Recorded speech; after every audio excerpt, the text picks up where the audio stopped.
नमस्ते बच्चों। आज हम इस टॉपिक के अंतर्गत बायोलॉजी में पढ़ने वाले हैं। हमारा टॉपिक मेंडल के आनुवंशिकता के नियम कि मेंडल ने आनुवंशिकता के क्या क्या नियम दिए, क्या थे, उसके बारे में हम जानकारी प्राप्त करने वाले हैं।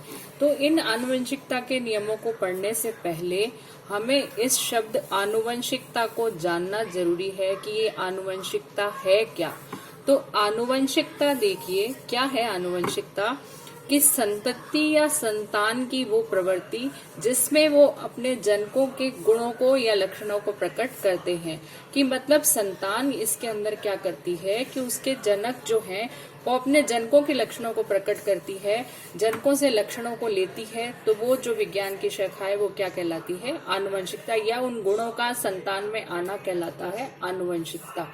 अब देन उसके बाद एक वर्ड निकल के हमारे पास आता है आनुवंशिकी। आनुवंशिकी देखिए क्या है। आनुवंशिकता तो हमारा हो गया था कि संतान के अंदर गुणों का आना, लेकिन आनुवंशिकी हम कहेंगे विज्ञान की वह शाखा जिसके अंतर्गत आनुवंशिक लक्षण माता पिता से संतान में जाते हैं और संतति में विविधता उत्पन्न होती है। ठीक है, तो ये जो विज्ञान की शाखा है जिसके अंतर्गत की क्या है, माता पिता से संतान के अंदर लक्षण आते हैं, तो विज्ञान की वो शाखा क्या कहलाती है? आनुवंशिकी।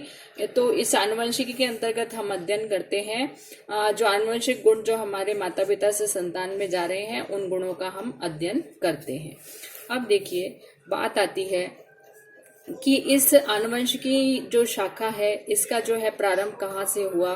तो इसका प्रारंभ विलियम बेटसन के द्वारा किया गया सन 1905 में। फिर उसके बाद देखिए ये तो एक मतलब विभिन्न नई खोजों के अंतर्गत आया कि 1905 में हुआ, लेकिन इसके अंदर हम पीछे चले तो इसकी जो सही शुरुआत है वो मेंडल के द्वारा ही कर दी गई थी। कब?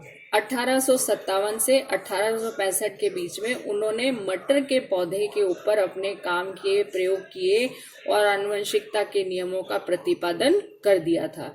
लेकिन उस समय ये नियम जो है इनको इतनी मान्यता नहीं मिली, तो उनके शोध जो है वो मान्यता नहीं प्राप्त हो पाए थे और वो जो है उनको इतना लोगों का उनकी तरफ ध्यान नहीं गया। लेकिन यहाँ पे आनुवंशिकता की शुरुआत हो चुकी थी। तो हम यहाँ से लेकर के जो है बात शुरू करते हैं अपनी। मटर के पौधों के ऊपर जो है हमारे इसने मेंडल ने प्रयोग किए। मटर का पौधा जो है इसका हमारे बॉटनिकल नेम है पाइसम सैटाइवम। बच्चों क्या नाम है इसका? पाइसम सैटाइवम। इसका जो है पाइसम सैटाइवम नाम है। और ग्रीक भाषा के अंदर देखिए इसका जो आपके ये आनुवंशिकी शब्द है इसका मतलब होता है टू ग्रो। इस विज्ञान के अंतर्गत आनुवंशिकता और जो है हम विविधता का अध्ययन करते हैं। फिर आगे देखिए हम देखते हैं कि हमारे थोड़ा सा जो मेंडल वैज्ञानिक थे इनकी जीवनी का अध्ययन करते हैं कि इन्होंने क्या क्या काम किए, क्या रहा। मेंडल जो है इनको कहा जाता है फादर ऑफ जेनेटिक्स, आनुवंशिकी के जनक इनको कहा जाता है। मेंडल ने 1822 से लेकर के 1884 तक जो है इनका जीवन काल रहा। 3 वर्ष इन्होंने वियना विश्वविद्यालय में काम किया और अध्यापन के दौरान इन्होंने 1857 से 1865 यानी 8 वर्ष तक इन्होंने जो है उद्यान मटर पे अपने प्रयोग किए। उद्यान मटर यानी पाइसम सैटाइवम पे इन्होंने अपने काम किए। और फिर इन्होंने जो रिसर्च अपनी की वो bronze society of natural history, इसके अंदर जो है इन्होंने अपना शोध पत्र प्रस्तुत किया था। उस शोध पत्र का रिसर्च का नाम था पादपों में संकरण के प्रयोग, जो कि 8 फरवरी 1865 को प्रस्तुत किया गया। और प्रयोग जो इनके थे, इन्होंने जो भी मटर के ऊपर प्रयोग किए वो मेंडलवाद के नाम से जो है वो प्रसिद्ध हुए। इनके कार्यकाल जो रहा वो 34 वर्षों का रहा और इनके जो मेंडल के जो प्रयोग किए गए थे मटर के पौधों पे उनको हम मेंडलवाद के नाम से जानते हैं।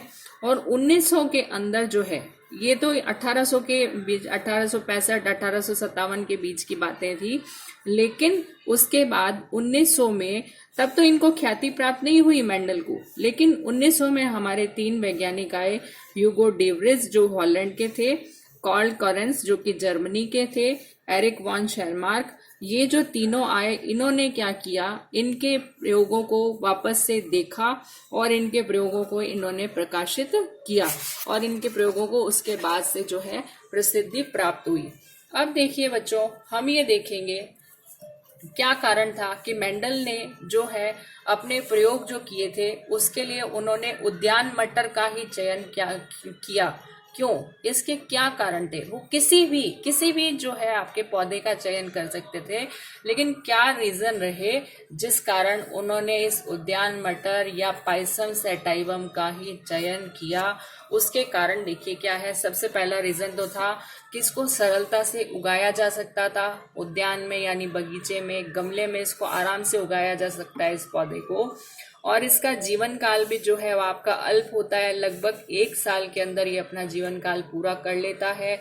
और ये पौधा जो है द्विलिंगी होता है और इस कारण इसमें सेल्फ पॉलिनेशन यानी स्व परागण, एक ही पौधे के अंदर नर और मादा जननांग दोनों पाए जाते हैं, तो इसके अंदर स्व परागण भी हम कराना चाहें तो आसानी से हो सकता है। और चौथा, इसके अंदर पर परागण जो है वो भी, क्रॉस पॉलिनेशन जो है वो भी पाया जाता है, वो भी आप चाहो तो करवा सकते हो। और 5वां रीजन है कि मेंडल के मटर के पौधे के अंदर करीब जो है अनेक विपर्यासी लक्षण पाए जाते हैं। विपर्यासी लक्षण, विपरीत लक्षण जो है इसके अनेक कॉन्ट्रास्टिंग कैरेक्टर्स जो है इसके अंदर पाए जाते हैं। तो देखते हैं हम कौन कौन से कॉन्ट्रास्टिंग इसके अंदर कैरेक्टर्स होते हैं। देखिए ये लक्षण मैं यहाँ लिख रही हूँ और उसमें से पहले लिखूंगी अप्रभावी कौन सा है और फिर लिखूंगी प्रभावी कौन सा है। तो पहला लक्षण मैं लेती हूँ पादप की ऊंचाई। तो इसके अंदर पादप जो है मेरा दोनों तरह का होता है। मटर का पौधा बौना भी होता है और लंबा भी होता है। तो अप्रभावी गुण जो है वो है बौना और प्रभावी गुण जो है वो है लंबा। और पुष्पों की स्थिति देखिए शीर्षस्थ और कक्षस्थ। शीर्षस्थ कैसे? जैसे कि ये आपका ये स्टेम है तो इसमें शीर्ष पे लग रहा है तो इसको कहूंगी शीर्षस्थ। और इसी तरह से ये इस तरह से कोई शाखा निकली है, इसके कक्ष में लगा है तो इसको कहेंगे इस स्थिति को कक्षस्थ। तो दोनों स्थिति वाले जो है इसमें पुष्प आपको मिल जाएंगे। तो आपके शीर्षस्थ जो होता है ये अप्रभावी है और प्रभावी लक्षण है इसमें कक्षस्थ। और दूसरा, फिर इसके बाद तीसरा आता है आपका फली का प्रकार।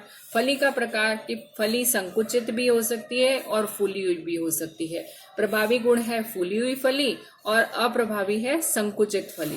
फली का रंग पीला भी हो सकता है और हरा भी हो सकता है, बिल्कुल होता है। मटर आते हैं, आपने देखा होगा, फलियां पीले रंग की भी आती हैं और हरे रंग की भी आती हैं। और बीज का आकार पूरा गोल अच्छा बीज भी होता है, झुर्रीदार बीज भी होता है। तो झुर्रीदार ये आपका अप्रभावी गुण है और प्रभावी गुण होता है गोल। और पुष्पों का रंग देखें तो सफेद पुष्प और बैंगनी पुष्प दोनों तरह के पुष्प इसमें होते हैं। सफेद पुष्प जो है वो अप्रभावी गुण है और बैंगनी जो आपके पुष्प हैं वो प्रभावी गुण है।